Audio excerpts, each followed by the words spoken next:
Hi, you're probably here because you're struggling with binge eating. I get it. It's a horrible, horrible cycle to be stuck in. But I'm here to help. In this video, I'm going to share 3 things with you. Firstly, I'm going to share with you what I think you think is going on when it comes to binge eating. Then I'm going to share with you what is really going on.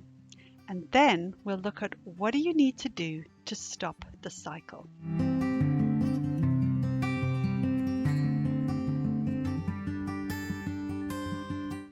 If you don't already know me, my name is Vanya Fatidis, and I help people all around the world end their struggle with their bodies and food.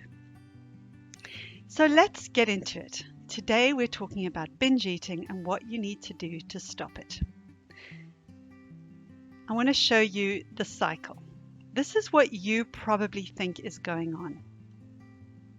It starts with you wanting to lose weight, for one reason or another, whether it's health or appearance. So you go on a diet, right? That's what we're told to do. Eat less, exercise more. Maybe you don't call it a diet. Maybe it's called a lifestyle change, something you've been told you should be able to keep up forever. Maybe it's called a detox. Whatever you might call it, for your body it's all the same thing.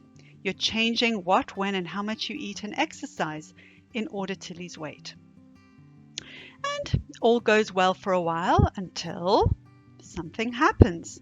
You have a night out with friends and you break your diet.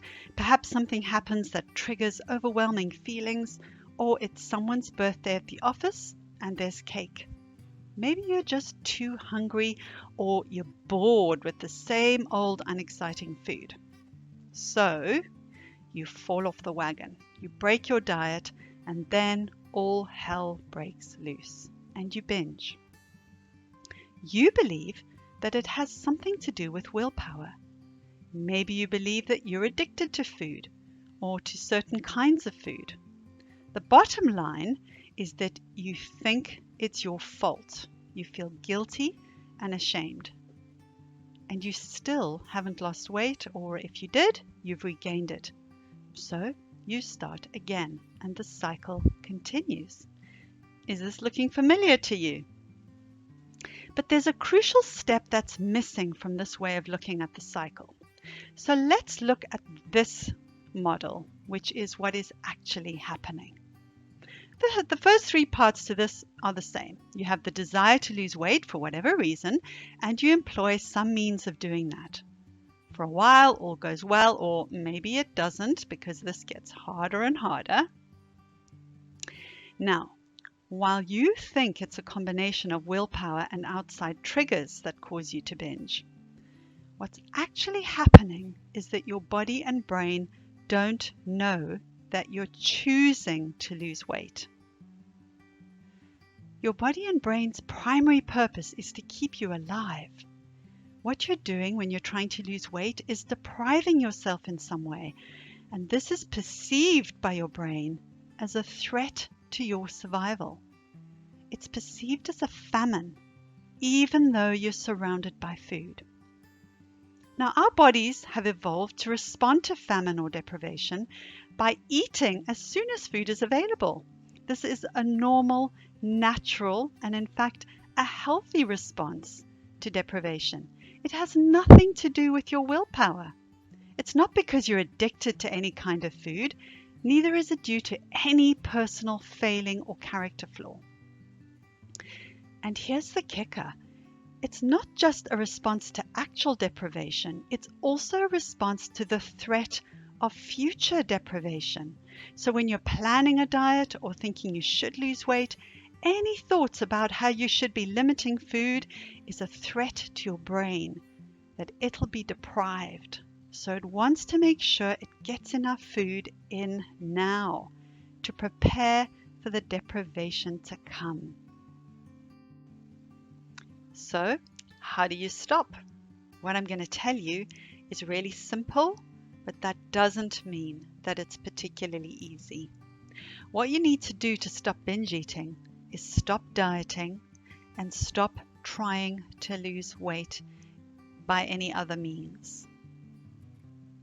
I know this isn't easy because our world doesn't make it that easy for people in bigger bodies to navigate life, to access things, and to feel valuable and accepted in our society.